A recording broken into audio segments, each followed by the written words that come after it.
Hey, everybody. Welcome to Don't Make Me Come Back There. We are a funny podcast about family. My name is Dustin Nickerson. I'm a stand-up comedian and the host of the aforementioned podcast. And alongside me in our state-of-the-art recording studio / old historic hotel in downtown La Mesa, California. This is a very small hotel room. I'm trying to think which way the bed went. I don't, and don't ask questions about the stains, is my lovely wife and co-host, CFO, overall great gal, Melissa Nickerson. Hey I'm there. on to water because this is his second episode today. Mel's going strong on a second cup of Joe. I was just thinking maybe our son could live here for college.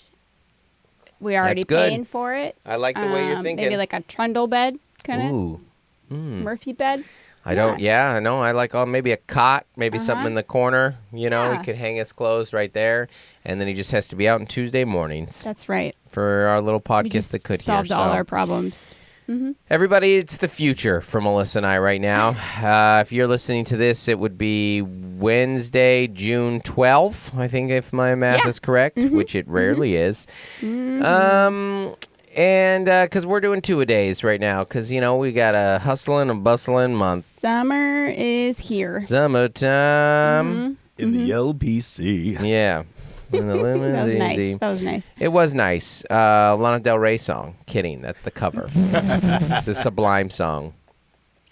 You know what's always been a funny little moment, and somebody called this out on a meme right now, in the old Sublime song. I'm not a Sublime fan. Just never smoked enough pot. And there's a line where in the Lovin' Is What I Got, it goes, and I can play the guitar like a mother. Riot, and then continues on to play the lamest solo. You're like,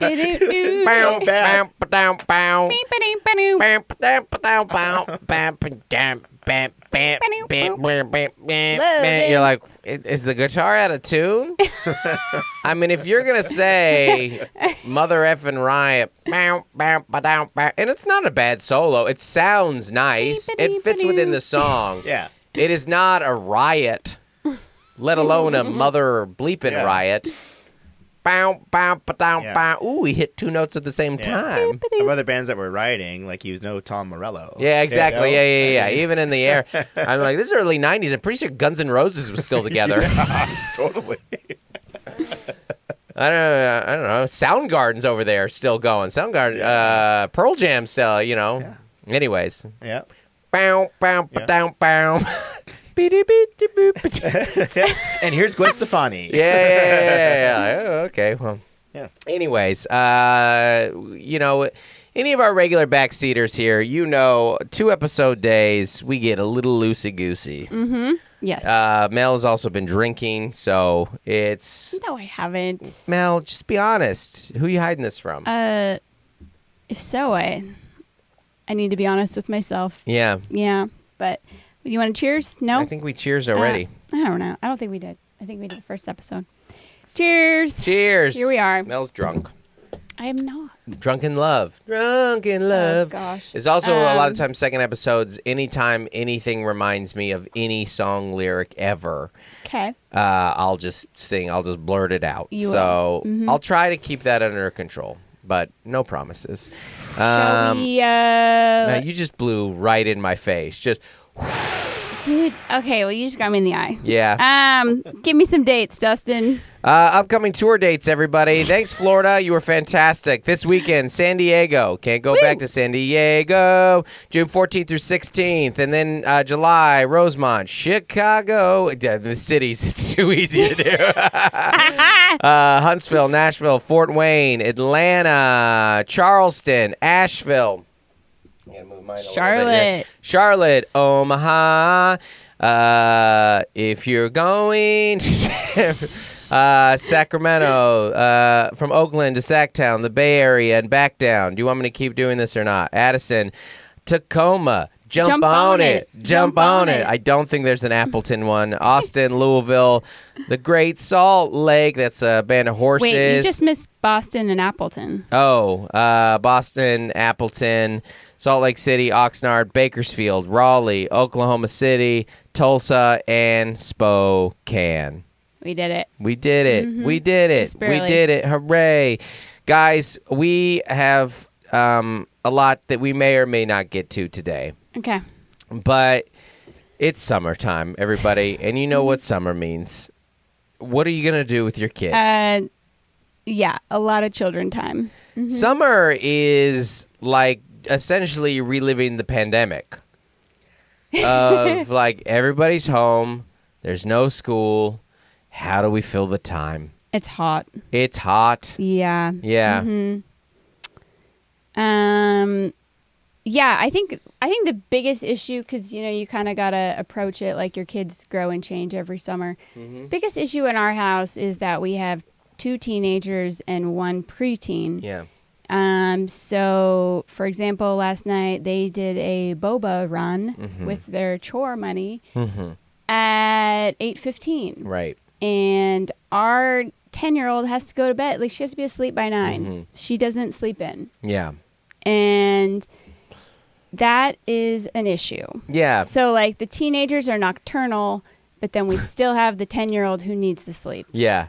And then the cats ruin that for everyone. Yeah. They wake everyone up. They wake up too early. They want to get in. They want to get out. Yeah. And as I've said to you before, if I'm going to sleep, I have to, my window is 11:30 to 7:30. Yes. And that is when no one in the house will hopefully bother me. Right. The teenagers will be home. The 10-year-old will be asleep still. Yeah. And she did get in our bed last night, so I don't even know what I'm talking about. The girl? The 10-year-old. Yes. Oh, I didn't even catch that. At 3, she was in our bed last night. And you got her out? And I got her a banana, and she went back to bed. I forgot about that. At least she's a healthy late night eater. Late night snack, banana. But it's just young adults do not have the same lifestyle as their working parents. And I know we don't have the same lifestyle as like 9-to-5ers.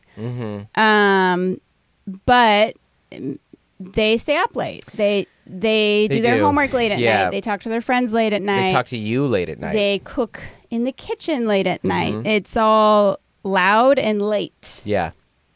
So it's a struggle. Yeah. Yeah. It is a struggle. My 14-year-old was really mad at me because I was telling her to go to bed at 10:45 last night. And yeah. Well, one of the nice things about having teenagers is that they love you, and they show that through hatred. They communicate. Teens love to communicate love through just disrespect and a general sense of, I wish you didn't exist. And as a parent, you're supposed to not take that personally because it's the angst. Yeah. But you still do have to say, like, you have to go to bed. You have to go to bed. Yeah. I'm not gaslighting you. You need to go to bed. It's just everyone's asleep but you, and you need sleep. Yeah. And I'm sorry I'm annoying. Yeah. I know I'm annoying. Nobody wants to be told to go to bed. Yeah. But so it's a timeless tradition. The tale as old as time. And that's what... You smell like a beast. You don't want to go to bed. Yeah. I have to get up and work. 1 hour skincare routine. You don't have a blemish on your face. $100 in oils and serums. Lotions and potions. It's... Oh, but gosh. That's what galore. That's what summer is. And as I have told my friends, curfew is your son's in the In-N-Out drive-thru. Yes. At curfew. And you're like, you're not home. If you want to know... In fact, you have 5 friends to drop off at their homes before you get home. Yes. If you want to know... If you want to know... You'll be home tomorrow. True. If you want to know exactly what it's like to raise a teenager, it's telling them that they shouldn't do an hour-long skincare routine with about $200 of products, and then them telling you that you're being unreasonable. That you're crazy for going, I don't know, you're 14, an hour seems like a lot. And I don't think you need to put bee pollen on your skin at 14. You believed in Santa 24 months ago. This seems like a jump in maturation. You are willing to spend every dollar that you've ever earned or were given for any holiday for an anti-aging cream. And you're like, you're 14. You can't age. It's impossible. And it's actually, impossible. at your age, it's probably best if you look a little older, actually. Like a 14-year-old's wanting to look young, you're like, all right, Peter Pan, I think it's time to grow up.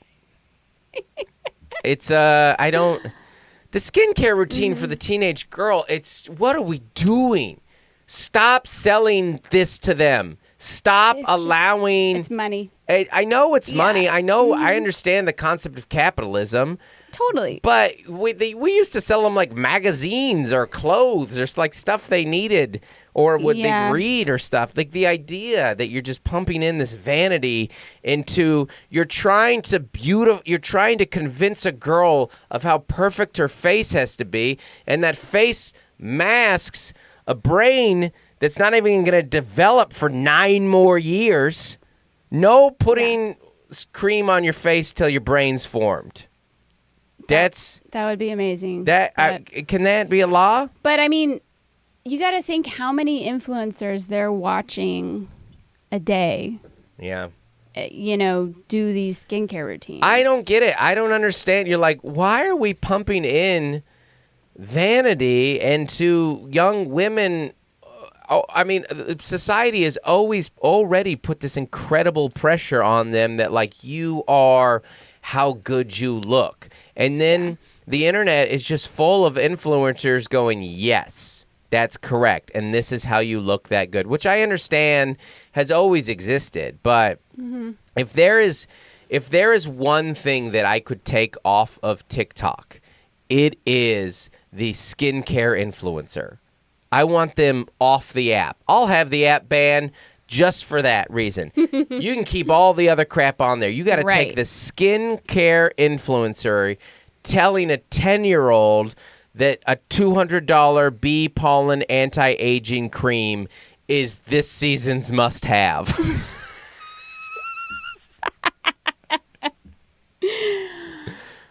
Well, it's ridiculous. It's ridiculous. Yeah. It doesn't. But they're getting a promo code. They're getting a little kickback. They can write off all their skincare routine because they're an entrepreneur. If you're gonna teach a young human to put an hour into anything, their skincare doesn't break the top 100. Right. Go exercise. Go read. Go draw. Go climb a tree. Go play in traffic. Go playing in traffic will teach a 10-year-old better life lessons than having an hour skincare routine. Because you learn that life's hard out here. That there are more important things than wrinkles under your eyes. I can't. Wash your face. Okay, wash your face. Heck, put a little moisturizer on there. Go to bed. You're 14. You look great. You look great, man. I got to take out a loan. I got to. You want me to? You're like, no. Oh yeah. Let's. You know what? I do need a Sephora credit card for sure. Let me start getting some Sephora points, honey. You get college or collagen. Those are your choices. Our daughter went to Sephora, used my phone number, and got my birthday freebie. I mean, if she would put half that amount of work into her studies, she would be the valedictorian. Anyways, what I'm saying is we're locked in with these kids for the summer. And we got some trips coming up. And it's just hard to entertain teens because anytime somebody's advertised as like fun for the whole family, what that means is the teens will hate this, right? The teens will just like, we're going to, even if we like it, we can't show you that we like it. I think, the teens are a hard demo. They're a hard demo to get into. Our son loves travel. So, so he enjoys the trips. And, clearly that's a perk of our work and lifestyle is taking them on these trips. Yeah. And that went so well in Des Moines last week. And they're very excited to get on a Southwest flight to Chicago in a couple weeks. I have one day this summer that I'm dreading. Mm-hmm. And that is the day that I fly all 3 children by myself to Atlanta. Yeah. Hot Atlanta. And that is not... Yeah, that's so not we going to be a good day for we Mel. serve. We volunteer at Hope Heals every year, camp out in Alabama. Not easy to get to Alabama, but I'm out with Bergetzi the whole 10 days before, and so I'm flying from Chicago and meeting you guys in Atlanta. And it's just nice, like when we take in our 2 cats and Bunny to get boarded. Yeah, it's nice to have another adult. Yes, because it's about 8 things you have to carry. Plus, I'm easy to travel with. We just get in line behind you, exactly. And you just check us all in. I check everyone in. I give everyone. There's no boarding passes when things go wrong, like they did in Denver. I'm on it. I'll find our way. I got the stuff. We walk into the rental car. We just find our spot. You have all the codes and apps, and I have some of them too. But I more am just. I kind of focus on Claire, and you focus on all the scanning the apps, and so when we're down one adult, anyway, we'll make it. Yeah. There's just always an event or a thing. I mean, it's not going to be easy coming off 10 solo days without you here. I mean, I'm gonna in San Diego. And I'm going 10 solo days to camp. Yeah, I'm gonna be in rough shape. And I think I'm gonna be on a bus that whole time too. I'm gonna go a solid 3 weeks without a good shower, I think. Yeah, that's true. And also, sometimes we bookend our service trip with some, I guess, a fun destination. Yeah. And we're not doing that this time. And we've southed pretty hard. We've Nashville, we've Memphis, we've Atlanta. They've gotten it. This one, we're just going in, boom. I think we're seeing your sister before we leave, and then... But we do have friends at camp. That's our kids love the camp. It's a good time. But it is also hot and a lot of work. I mean, it's Alabama in July. Yeah. It's crazy. It's so hot. And I was like, do you guys not know about California? It's really, really mild during the summer. I actually appreciate our summers more than any other time of the year because I travel so much, and everywhere I go during the summer is awful. Humidity's everywhere. Like, pretty much... The West Coast, to me, is the only tolerable spot during the fall because everything is either too hot, like in the desert, or it's humid, The mountains are great, too. I'm sorry, in the summer. Summer? Okay. But, so do some travel. Some other things that we wanted. We're kind of getting into some summer season stuff. There's been some topics that we've been wanting to talk about for a while. One is concerts. We're Mel and I got a lot of concerts coming up. We're big concert goers. We saw in the last couple of months. We saw Group Love. We saw Drew Holcomb. We saw the Cold War Kids. Did we get another one in there? I think there might have been. We went to a big comedy show. If we make it back in time, we're gonna go see Cage the Elephant. We are trying to go see Head in the Heart at Red Rocks for anniversary. We got some. We might, when we're in New York, dashboards in New York, we might just go have a cry night. It would be a good little, we're seeing the National again. We're seeing the National again, but I think we might go to Foo Fighters, and people are like, that's a lot of money. Guys, my job has a couple perks, and one of them tends to be tickets. And the ones that I do pay for are like Not a Surf in the fall, and we're like, that's going to be a pretty reasonable ticket, Yeah. Anyway, so you took Claire, this is a while back, to her first concert. Yeah. You took her to one of her favorite probably her very favorite artists, M. by Hold. We saw M. by Hold on her first headlining tour. Which is crazy because she's had a couple hits. Yeah, and it was her last tour, last city of the tour, and she's from like LA, San Diego. Like she went to I didn't know that. She went to USC. Oh. Or UCSD. Yeah. I don't know. Well, there's no way to know. I don't know. Either. But she it was amazing because M. by Hold's like a singer-songwriter. She had a couple hits during the pandemic. She talks a lot about mental health and, Oh, she went to UCSD. yeah. Breakups. And so she was at Soma, which I'd never been to. She also competed in the NCAA fencing and received an All-American honor in 2019. Now that's a stat. Oh, my God. That is crazy. I did not know that. Her first song she wrote when she was 7. It was a patriotic song called America Home.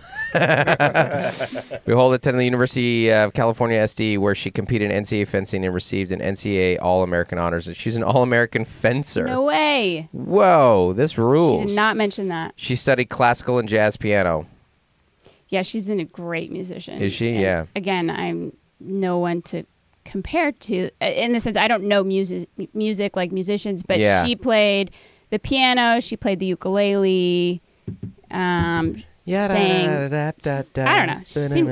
She did great. Ukulele is a deceptive instrument because my kids have all been like, I think I'm going to learn how to play the ukulele for this song. I was like, you have to. It's a guitar.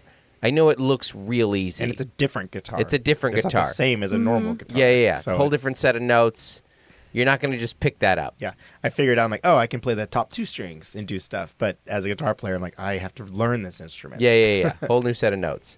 So you took it was at Soma. It was general admission. There was no seating, and so it was a very reasonable concert, and it was her Christmas present. So we did the VIP thing mostly so she could get the picture with her, do the Q&A, but it was more so to secure good seating, because the problem when you take a kid to a general admission show, if they're in the back, they can't see. And Mel is strong, but not hold a 10-year-old on her shoulders for an hour and a half strong. So instead, I stood in the front row for 5 hours. Yes. You really limited your fluids. I did not drink anything at that show. Yeah. Not a thing. Which is tough. So we got in line. We were at the back of the line of the meet and greet, waiting outside. Quite windy. It was like 5:30. We get in. We are like third row, just standing. Yeah. Amazing meet and greet. She did about 3 or 4 songs. Amazing. Yeah. Claire asked a couple questions. It was wonderful. It was really sweet. And all of her fans that were there, really kind, really supportive, mostly women, like Sure. quite a few mother-daughter duos like ourselves. So after the meet and greet, I sent Claire to the merch table with my credit card. She's 10. Yeah. She got herself a shirt, came back with the shirt, and I think we took turns doing a bathroom break. But otherwise, I stood manning that position. The first guy played for like an hour. Yeah. And then they got to set up the next band. Hey, and take it from an opener, guys. Limit your opening time. People, leave them wanting a little more. It was fine, but he did a good job, but I don't think M took the stage until about 9:30. Yeah. And so spirits were getting low. Yes. Because we didn't have anything like water. Yeah. But we did make it. It was touch and go there before she came on stage. I was like, hey, we can leave whenever you want. Yeah. It's your concert. My experience is most that feeling goes away as soon as the headliner comes on stage. And it did. It did. But there were girls around us who were just about at their breaking point. Yes. Mm-hmm. And some of the moms, like, they did the whole Taylor Swift thing. So there were some you stay here. Swifties I'll there. go get in the merch line. There were some Swifties there. They were nice, kind young women there and moms, and we had a blast. You know, Claire did heart hands to M. Byhold, and she like joined heart hands with Claire. We got some awesome videos. She just loved it. Everything was closed after the concert, so we hit up In-N-Out, late night In-N-Out. Yep. Because we were exhausted and hungry. And you're in Sports Arena, baby. One of my least favorite areas in San Diego. So, you know, it was an undertaking. I had taken the big kids to an arena concert for their first concert. Lizzo before. Yeah. But that was tough for Gloria because it's like a Padres game, but everyone's standing, and she wasn't ready for the lines and how loud it was, and she wanted a shirt, and that took forever. She wasn't ready. Like, I tried to prepare Claire, and you can't really prepare someone for an arena concert or a small venue concert. Yeah, if you don't know what to expect, it's a lot of like kind of flying. There's a lot of lines. There's a lot of waiting. Yeah. Mm-hmm. But overall, it was as best first concert experience as we could have for Claire. And in general, we try to, if the kids don't want stuff for Christmas, we're like, great, let's do an experience. And so that's what we did, but it is like, it's a commitment. Huge You're commitment. Like, okay, that's going to be a day and for the parent. That's what I'm saying. If you're looking and you're like, it would have been easier just to buy you a box of Legos. However, you don't just buy stuff to buy stuff. You don't buy stuff just to buy stuff. And one of the nice things, this is the first time we've done this where like we did that for holidays. We'll buy them kind of a future experience. Yeah. And maybe it's a core memory. Maybe not. It's a core memory. Maybe not. We did quote unquote, buy tickets for VidCon for Claire. And now we're trying to buy her out. Be like, or you could just get that money. And then we don't have to take you to VidCon, which looks like a whole thing. Well, it's a hotel. Now you're traveling that whole 2 weeks. So we're just like, to pay for those VidCon tickets. No, we haven't actually bought them. So anyways, I think taking your kids to a concert is a great summer activity or year-round one, especially when, you can kind of get that, like, I think it was like a $25 ticket. Yeah. Which, an emerging artist, you support. She's a wonderful artist. Yeah, her music has meant a lot to us and to Claire, and it was a wonderful experience. Yeah. So you're glad to do that. Yeah. Claire asked her about a song lyric. Yeah. And it was just, they had an interaction. Mm-hmm. It's really cool. And she did like a shout out to all the choir kids. Yeah, which that's is Claire. Fun. Claire's a choir kid. What about all the fencing kids? Did she bring that up? She didn't bring up fencing. That's so interesting. She's tried it and she's like, not a lot of you out here. No, she was wonderful to our fans. Yeah. That's great. It was amazing. Yeah. This parlays into a concert etiquette discussion, which awesome. I'm very excited to do this with the group. Mm-hmm. This got posted on Nextdoor. Our favorite app. Yeah. I'm gonna reveal the band later because Andy will get a real kick out of who the band is. But last night at a concert, 2 women who were up and dancing at their seats were told to sit down by the people behind them. Please don't ask people to stop dancing. Instead, just get up and dance yourself. When the guest behind the dancers jumped over her seat and pulled the dancer's hair, security intervened. This really escalated. The dancers left on their own accord, and security ejected the seat jumper. Artists performing would rather have fans dancing than leaving because their good time was ruined by people who don't want to dance. Have a good time at concerts and let everyone else have a good time too. So this raises the question. I think this is an interesting question. What is proper etiquette for standing at a concert when the people behind you are sitting? Depends on the band. I know. I think that dictates it. I mean, if you're at, obviously, concerts or musical experiences, obviously you're not going to stand in front of someone sitting at a symphony. Yeah, that's right? true. Okay. Yeah. Maybe like the ballads or the slow songs, like if there's those moments that they feel like everything goes on a hush. Yeah. You see that happen in an arena, like, oh, this is a good time to sit. We'll get a little storytelling in. Yep. Whatever. But you got to be in it. Yep. You got to know. Yep. Mel? I want to stand at a concert. Yes, you do. Mm-hmm. Yeah. So not all of them. You didn't want to stand at Damien Rice. Nobody stood at Damien Rice. Nobody stood. I mean, that's not. Yeah. That's an example. Yeah. I don't know. It's not like. Yeah. Damien's like. It's not a lot of twerking. I gotta Damien Rice. hang on every note. Yeah. It's great. Great live show. So, you're right. Yeah, but in general, I'm there to move around. Yeah. Yeah. In my opinion, a concert and a sporting game are the same. You paid for that seat, and you can stand at your seat. It might be annoying to the person behind you, but you're allowed to stand at any time of that concert that you want and any time of that sporting game that you want. That's just how it goes. It's because, and I'll tell you, as someone who's on the stage, as a comic, I don't want you to stand, but we're not a thing you stand at. But I do want you to be as involved as possible, and I know bands want you to stand. It's an exchange. Yeah, you know. Years ago, we went and saw the Decemberist at the Woodland Park Zoo in Seattle, and we're all on blankets in like a field, and they were unhappy about it. They said something. They're like, "This is I'm just playing for people at a picnic."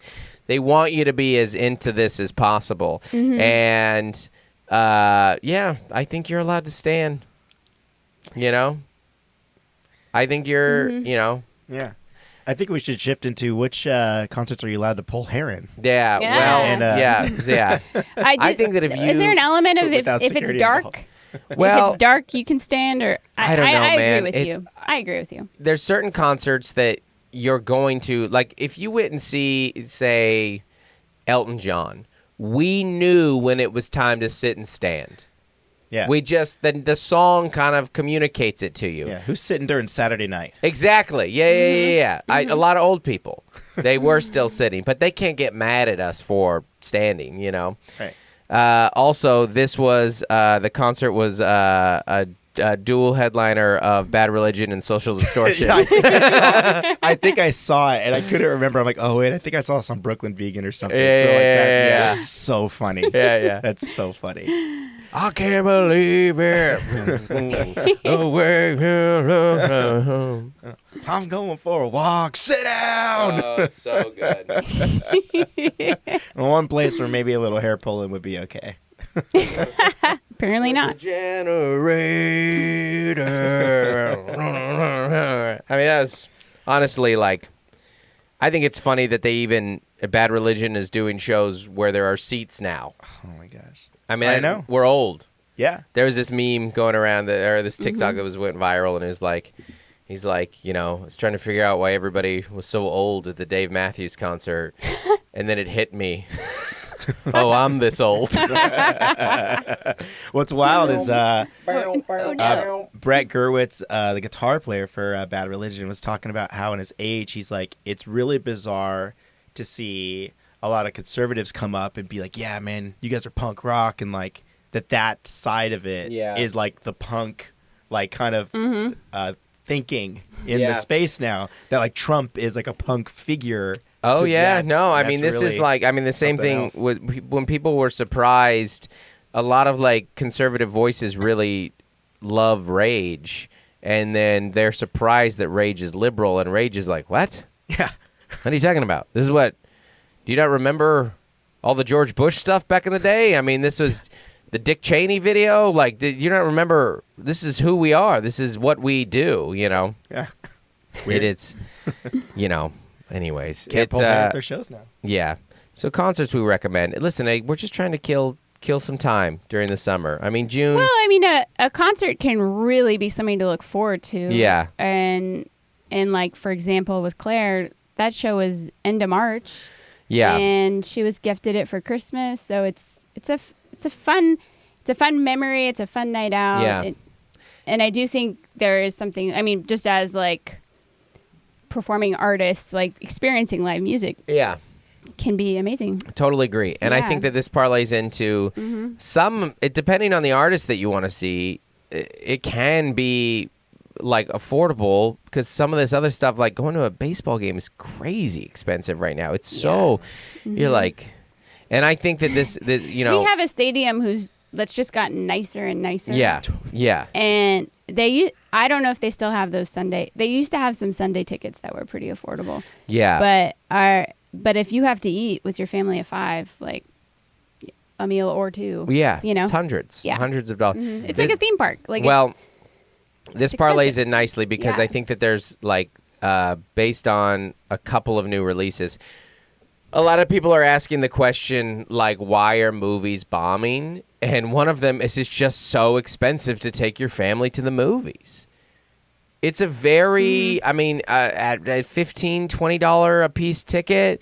So we're near a family of 5. We're approaching $100 before we get in the door. Before, That's crazy. I mean, you're just like, and then everything streams so fast. You're like, do I need to see it now? I feel like I could see Inside Out 2 in 2 weeks inside the comforts of my own home in a month.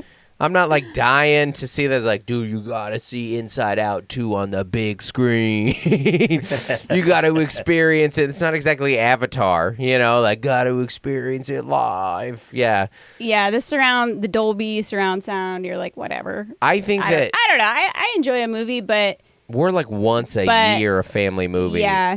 I think maybe some of that is. I mean, sometimes the kids will go see a movie with their friends. Yeah. Now. Yeah, that's true. So, I mean, I think what it is for me, part of the reason that our family doesn't see a lot of movies is the movies that first off, no one can agree on the movie.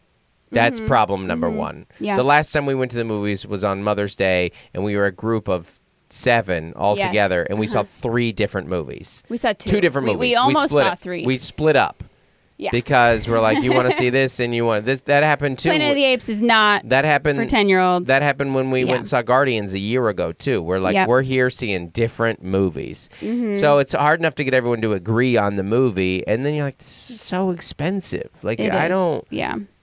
And the movies that we would agree on, nobody's like, dude, we got to see that in theater. It's not, the experience isn't worth it, But movies are bombing. Furiosa is bombing.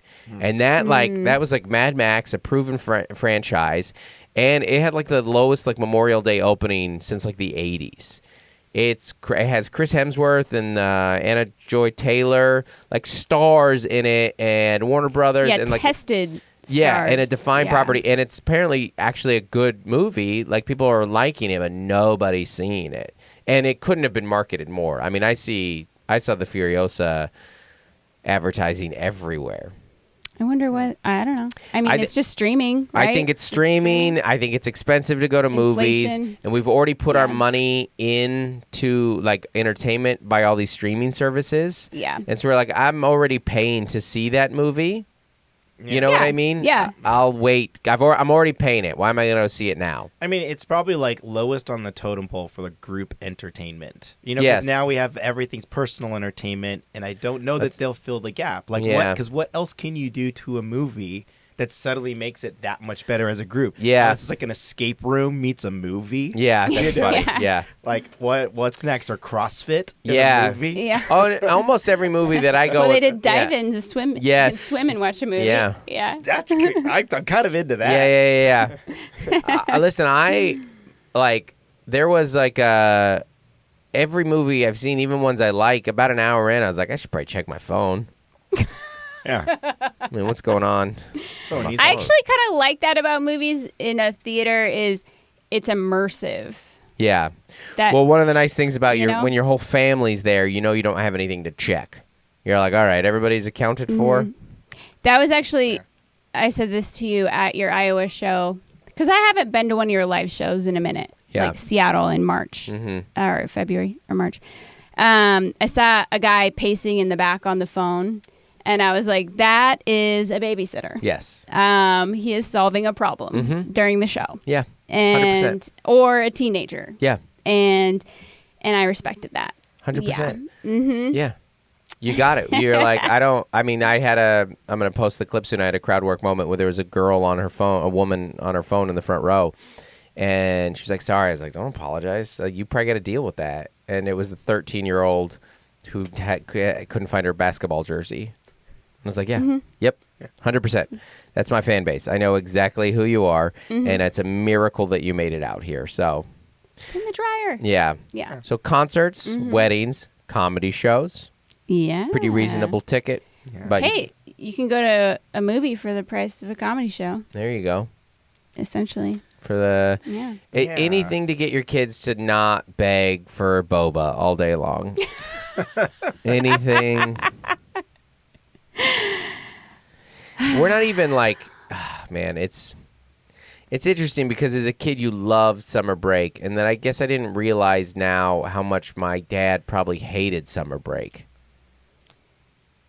I mean, I remember. Well, no, okay. Let me. Oh, okay, let me. Can I intervene? Sure. Say what you're gonna say, and then I'll say what I'm gonna say. No, I was just gonna say that I remember one day because 4-kid family, military family. My mom stayed home with us. Yeah. And yeah, I remember one time we went to the pool and we were just like, it was just full. Yeah. It was like a koi pond. Like, Yeah. It was a full pool. A koi pond. That's And- so funny. Full public Yeah. pool on a military base. And we were just like bored Yes. because you can't swim if it's just like, you know, like you're Yeah. just like, and I remember I think my mom was frustrated because she's like, go swim. And we were just like tired and hot. Right. Right. And overstimulated by like this full pool. Right. And that is summer break, spring break, Christmas break. Yeah. You're like, hey, I'm trying to like give you an activity. I'm trying to supervise your screen time. I'm trying to make sure you're rested and you're not sunburn Well, yourself. and I think and that's you're hydrated. And yeah. are you gonna forget all your math? Yeah. And you never read a book this summer. And Yeah. And I also do have to pull out my laptop and work. Right. Right. And you're all different stages and 100%. ages and 100%. And I think that Expectations. you're speaking to something that I wanted to talk about. Like, this current generation of parents is the first generation of parents that it gets to summer and we look at our kids like, oh, we have to do something with you. Like, we have to be involved in your... We're the first generation of parents that it gets to summer break and like, oh, we have to be involved in your lives. It's not uncommon for teenagers to be at day camps. Yes. As helpers. Yes. Like Our parents... wasn't exactly. It something- wasn't a thing. Our parents... When we were kids, summer would hit and that would affect our parents' life in no way whatsoever. Because they didn't care. They weren't supervising us. Their lives did not alter in any way whatsoever. They went to work. They didn't go to work. They did whatever they did. They were not planning activities. They were not doing anything for us. They were not supervising us.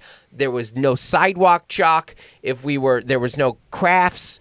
If we were lucky, they would turn the sprinkler on. Because that was entertainment back in the day, which is like, here's a stream, go jump. And you would jump for hours. Yes. You would jump through 8 streams of water. Oh, your legs are all itchy. Yeah. If you're lucky, you had a slip and slide. Yeah, or if you were poor, you had a tarp. Yeah. And if you were adventurous and poor, you had a tarp and the soap. And then you were cooking. And then you just left. And you would go out. And you would have this adventure. You had like 10 hours. And you would meet strangers. And you would discover weird things in the woods. And you would get in a fight. And you would get scars. And you would come home. And your parents knew none of it. They had no idea of this. You lived a Huck Finn day every day. And they're like, what did you do today? You're like, I jumped off the school roof. And now I'm home. And they're like, that's fine. And now we're like involved in their lives because we know that was not good that we did that. So now we're like, before you get on screens, you have to do 30 minutes of creative time. 2 household chores. Yes. 30 minutes of outside activity. Yes. And then you can sit on your iPad from 10:30 to 6:30. And they get on their devices and play Fortnite and Minecraft, and we lived that. We were out chasing people and building things with blocks and little shelters and shooting things at our friends. We lived Fortnite and Minecraft every day of summer until they posted the school list. And you're like, we ran to the elementary school. Every day. I got the mean teacher. Yes, exactly. Dang it. Yeah, you would just like, what did you do today? You're like, oh, I learned how to drive a 4-wheeler. What? Where'd you find a 4-wheeler? Don't ask questions, Father. He didn't. I forged a new friendship in the ravine. We have new alliances. Smashed a snake with a stick. Yeah. Here it is. Yes. But now we as parents are just like, but we knew, that's what I'm saying. We're retroactively responding like, he probably shouldn't have done that. We needed some supervision. We can't just like, we're limping home every day with a splint, and, and you're like, we met, you would meet, you're like, oh, we ran into the random guy who lives behind the school. Taught us how to roast marshmallows. Harass some people on the golf course. It doesn't. So, anyways, it is a total adjustment that now, and now our kids, they have the audacity to tell us that they're bored, and you're like, I would never mention boredom to my dad.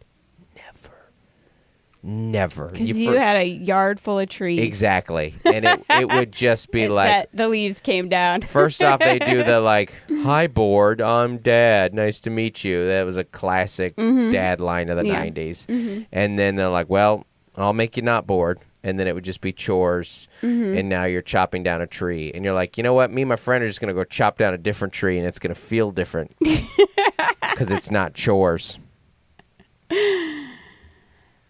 What I'm saying is, it's once you get into summer break anymore, it's hard to know who's going to have the higher screen times, the parents or the kids. Okay, we got to do some wedding stuff, Mel. Or do we want to save that? We could save the wedding stuff for another time. We can save it. Let's save the wedding stuff for another time. I didn't do the weekend recap on my night last night at the store. Let's do that.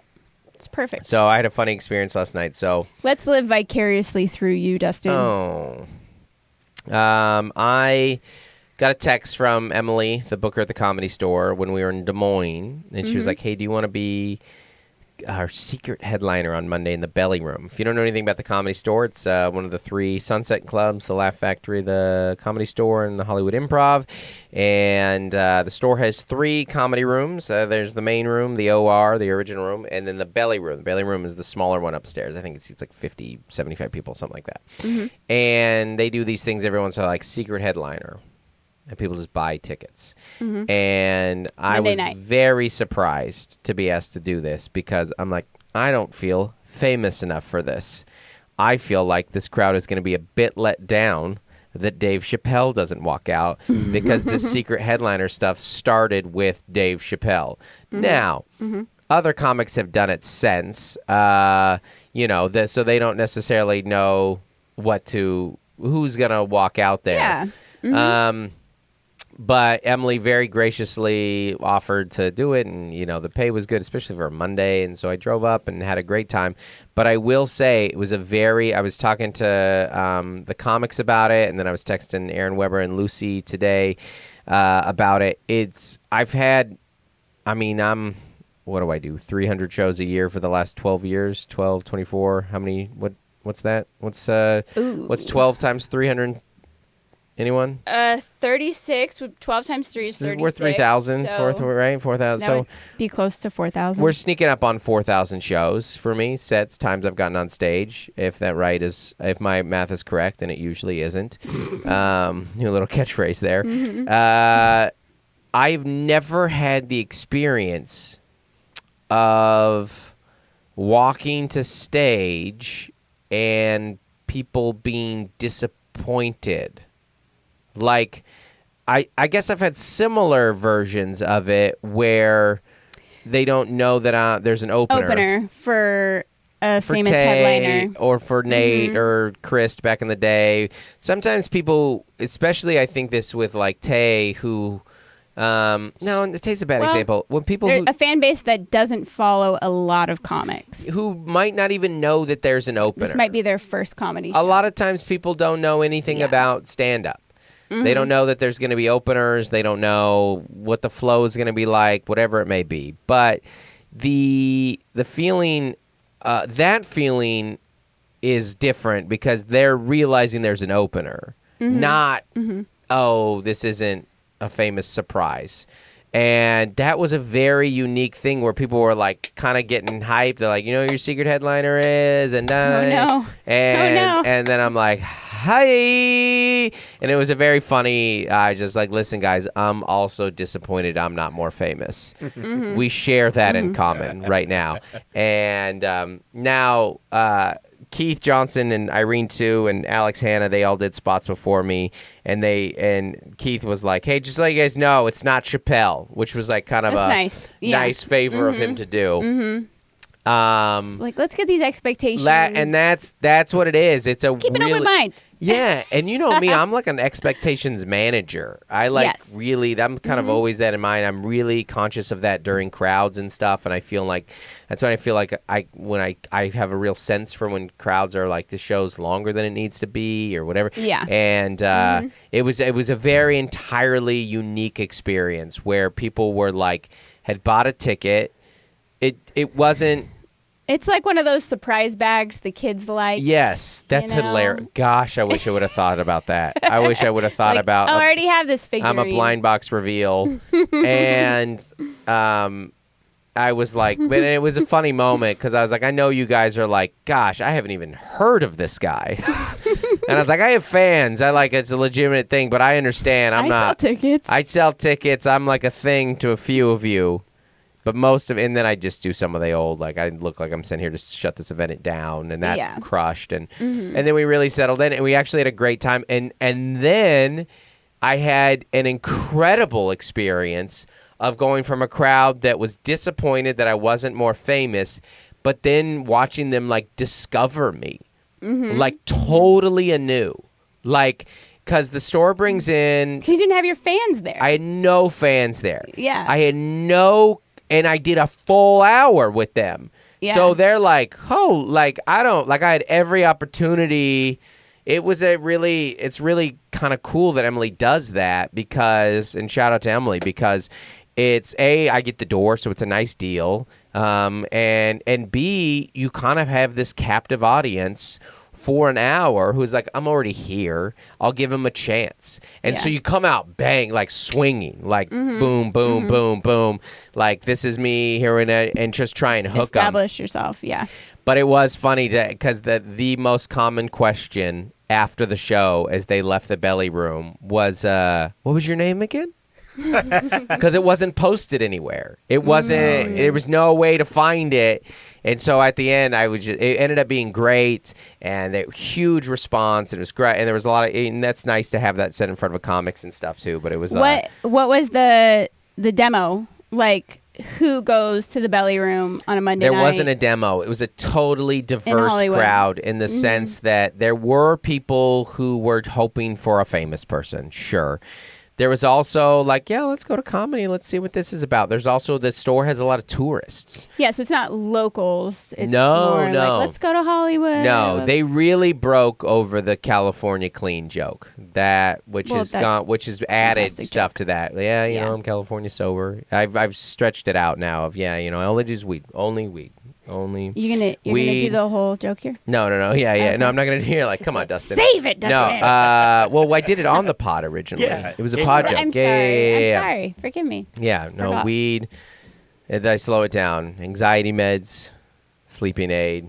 It kind of starts to build a little bit. Ketamine.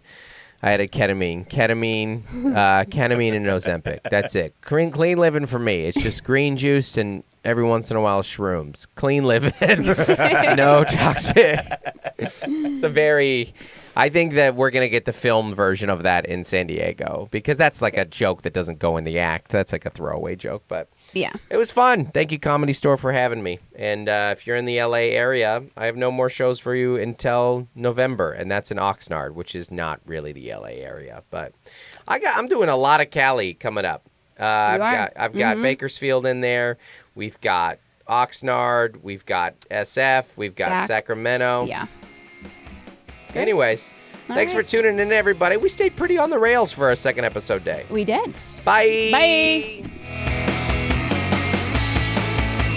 Hey, folks, we want to give a special shout out to our Essential as Oils patrons. That is our $25 a month and up patrons. Thanks so much for being a part of this podcast. Thanks, guys. Those people are Averill Griffith, Adam Bush, Allison Nelson, Andy and Darlene Girton, Bonnie Galindo, Brandon Schoenberger, Carrie Teague, Christopher and Bridget Finland, Code to Grow, Courtney Eibling, Damaris Diaz-Stevens, Daniel Owens, Dave and Melissa Cox, Dave Hoagland, Dustin Daly, Jason and Francis White, Jessica Hanrahan, Joshua and Nikki Platt. Jordan Cowan. I like when we get the couples. The couples are fun. I mean, everybody else they can get in here too. Juliana Smith, Lori Amos, Matt and Sam Slosdom. I got another couple one. I'm getting all the couples. Michelle Castle, Again, Nathan and Jennifer Merritt.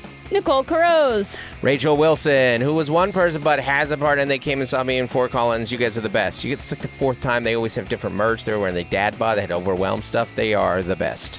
Rachel Kennedy, Robert and Nellie Capin. Stephen Mina, And Tiffany Tiffany Payne. Payne. Thanks so much for being the best, everybody. Bye. Bye.